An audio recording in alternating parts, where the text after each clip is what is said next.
Yo, yo, yo! Yan, welcome sa first vlog natin. Ang first vlog natin, naghugas tayo ng mga kawali. No, God! No, God, please, no! No! No! Yan yung man guys, itong pinakayaw ko. Binanlawan ko na to guys, wala na to yung mga sebo. Pwede na! Sasabunin na lang natin. Itong pinakayaw kong hugasan talaga mga kawali. Yan, tingnan nyo naman guys, tambak pa. Okay. Ayan, time check tayo ay 8:23. Yan, so yun guys, panoorin nyo ako maghugas itong mga to. Oh! Sige! Hindi pa ako nag-dinner guys.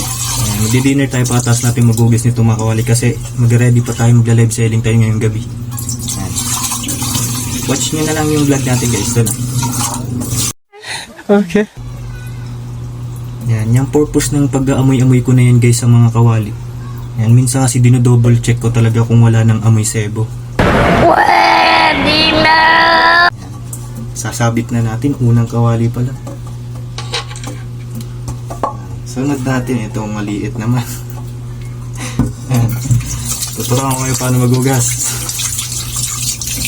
Ito mga hugasin talaga boy. Boy, mas nakakatamad itong mga ganito kaysa sa plato. Okay pa talaga ang plato, kahit tambak ng plato, hugasan ko yun, wag lang ganito. Ang sebo nito kanina guys, ang dami niyan, tinagtal ko lang bago ako mag-vlog.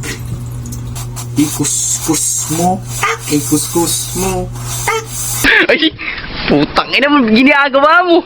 ikuskus mo, ikuskus mo, tuskus mo, ikuskus mo, ikuskus mo. Ayan, dapat good vibes lang tayo guys para kita tatama rin maghugas. Pag di mo kasi iniisip talaga yan, sisipagin ka, gumalaw. Yo, grabe. Yan, hugasan pa natin ito pangalawa para malinis talaga ang lutuan natin guys. Mga 10 PM tayo mag-live selling ng mga okay shoes natin.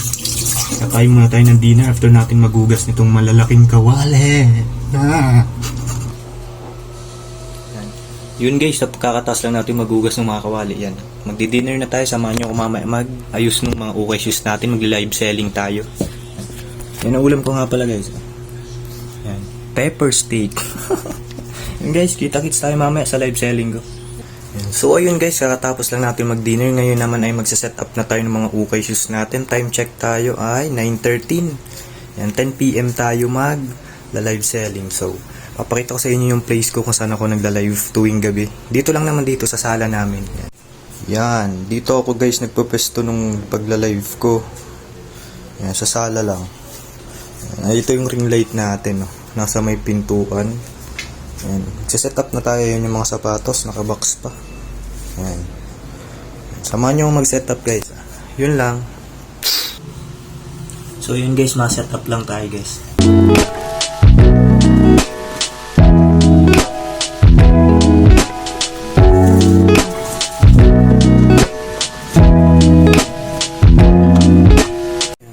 So yun guys, tapos na tayo mag-set up. Waiting na tayo mag 10 PM para mag-live selling. Yan. Naka-ready na ang ukay shoes natin yan. Ito na rin yung ring light natin guys. Nabil ko lang to sa TikTok shop. Ganda guys. Oh my God! Wow! Para kang artista dito guys. So yun lang guys. Dito na magtatapos ang aking vlog. Yan. Kita-kits sa live selling ko. Peace.